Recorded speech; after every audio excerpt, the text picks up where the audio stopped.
Good morning, ACHS. This is Gabe with your morning announcements. Seniors, please check your ACHS email this week on Thursday for the links to nominate and vote for homecoming candidates.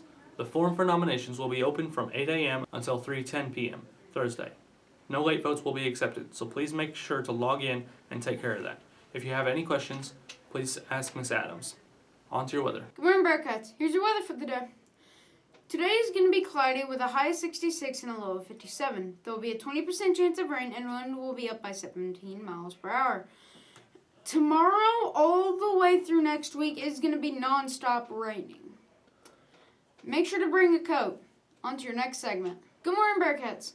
Here's your COVID updates. It has gone from 1,000 COVID cases a week all the way down to 800 average COVID cases a week. Don't forget to wear your mask and be safe. On to your next segment. Hi, welcome to a little positive info because we can all use some optimism. Finally, after 113 years, the 18,800 acres of the National Bison Range, along with its resident bison herd, will be returned to the Confederated Salish and Kootenai tribes. Today, the transfer has broad support from the community, conservation groups, and politicians alike.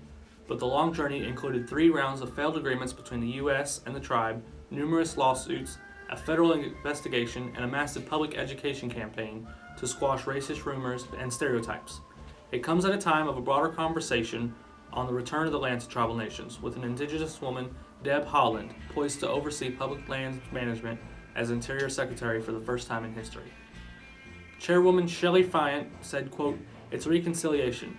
We are such a place-based people. To have this land back, to be in control of it, is a fresh new hope." The National Bison Range started as a small herd of free roaming bison on the Flathead Indian Reservation, managed by the tribal members in the 1870s, while the bison outside were hunted to near extinction. During the allotment era, when tribal lands the U.S. deemed surplus were sold, the federal government divvied up the reservation in 1904, giving about 404,000 acres to settlers, 61,000 acres to the state of Montana, and 2,000 acres to the U.S. for other purposes. Settlers flooded in, and today tribal members are a minority on their own reservation. In 1908, President Theodore Roosevelt put the range under federal management without consultation from the tribe. Tribal members were not even allowed to work on their own land.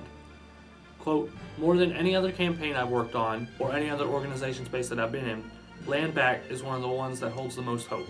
We're such a place-based people. To have this land back, to be in control of it, is a fresh new hope." Chairwoman Fayant remembers riding on horseback on the range as a teenager, gleefully racing ahead when she wasn't supposed to be, or later on enjoying basketball and picnics when she worked at the 2 Eagle River School. Every tribal member has a unique relationship with the National Bison Range, and yet the Salish word for it is fenced in place. The physical barrier grew into a more powerful metaphor about how tribal members could relate to the lands being taken from them. Now the tribes can put their energy into indigenizing the range, welcoming the public to learn about the tribal stories and priorities. This has been a little positive info, looking on the bright side with you. Now to your next segment. If any teachers, staff, or students have anything they'd like to be announced, please email us at bearcatbroadcast@anderson.kyschools.us. Thanks for watching and have a great day.